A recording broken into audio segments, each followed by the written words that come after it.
आपको दो खबरें दिखाते हैं जिससे आपको समझ में आ जाएगा कि कोर्ट और इंसान की ताकत क्या होती है। इन दो चेहरों को देखिए, एक तरफ गुजरात के गणेश बरैया हैं और दूसरी तरफ दिल्ली विश्वविद्यालय के पूर्व प्रोफेसर जीएन साईं बाबा हैं। दोनों में एक बात कॉमन है और वो ये कि दोनों को कोर्ट से इंसाफ मिला है। पहले आपको गणेश बरैया के बारे में बताते हैं। मशहूर शायर जान निसार अख्तर का एक शेर है, इतने मायूस तो हालात नहीं, लोग किस वास्ते घबराएं। ये शेर गुजरात के डॉक्टर गणेश बरैया पर पूरी तरह फिट बैठता है। कैसे, पूरी बात बताएं से पहले इनका परिचय आपसे कराते हैं। 23 साल के डॉक्टर गणेश बरैया इन दिनों ये अपने छोटे कद की वजह से नहीं, ऊंचे और मजबूत इरादों की वजह से चर्चा में है। ईश्वर ने इन्हें सिर्फ 3 फीट की हाइट दी है, लेकिन इसी के साथ इन्हें बड़े हौसले भी दिए हैं। इन्हीं हौसलों के दम पर डॉक्टर गणेश ने एमबीबीएस की पढ़ाई पूरी की और इन दिनों वो भावनगर की सरकारी अस्पताल में इंटर्न के तौर पर काम कर रहे हैं। लेकिन डॉक्टर गणेश के लिए मेडिकल की पढ़ाई काफ़ी मुश्किल रही। उन्हें यह हासिल करने के लिए काफ़ी संघर्ष करना पड़ा। ये रिपोर्ट देखें।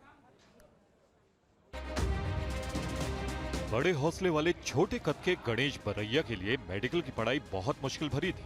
आज वो भावनगर के सरकारी अस्पताल में इंटर्न है, लेकिन 5 साल पहले उनके डॉक्टर बनने के रास्ते में कानूनी रोड़े आ गए थे।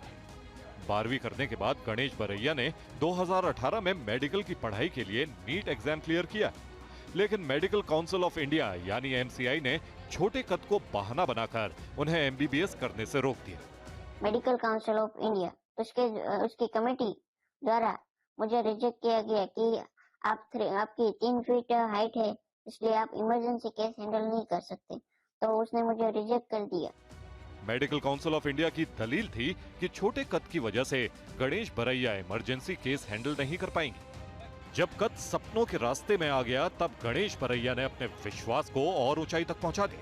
उन्होंने एमसीआई के फैसले के खिलाफ गुजरात हाईकोर्ट में याचिका लगा दी। गुजरात हाईकोर्ट में 2 महीने के बाद हम केस हार गए।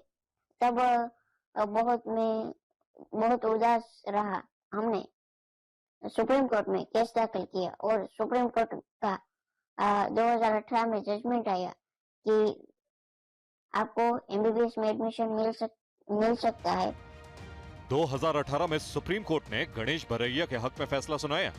सर्वोच्च अदालत ने एमसीआई के फैसले को बदल दिया, लेकिन कोर्ट में सुनवाई और कानूनी दांव पेचों के चक्कर में 2018 में एडमिशन का वक्त निकल गया। इसके चलते उन्हें 1 साल इंतजार करना पड़ा। उन्होंने 2019 में एमबीबीएस में दाखिला लिया और अब वो डॉक्टर बनकर लोगों की सेवा कर रहे हैं।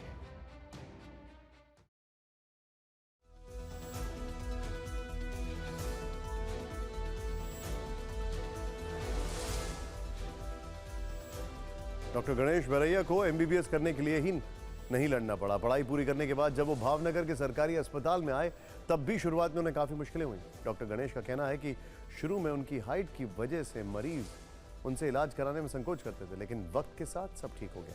डॉक्टर गणेश अपने लक्ष्य को इसलिए हासिल कर पाए क्योंकि देश की सर्वोच्च अदालत ने उनके हक में फैसला सुनाया है। ऐसी कहानी दिल्ली यूनिवर्सिटी के पूर्व प्रोफेसर जीएन साईं बाबा की भी है, जो 3588 दिन यानी करीब 10 साल जेल में बिताने के बाद आज नागपुर सेंट्रल जेल से रिहा हो गए। 2 दिन पहले बॉम्बे हाईकोर्ट की नागपुर बेंच ने उन्हें माओवादी गुटों से जुड़े होने के कथित मामले में बरी कर दिया। हाईकोर्ट ने प्रोफेसर साईं बाबा की उम्र कैद की सजा भी रद्द कर दी है। जीएन साईं बाबा को माओवादी गुटों से जुड़े होने के आरोप में 2014 में गिरफ्तार किया गया था, जिसके खिलाफ जीएन साईं बाबा ने कोर्ट में याचिका लगाई थी। अब जाकर कोर्ट ने उन्हें बेकसूर माना है।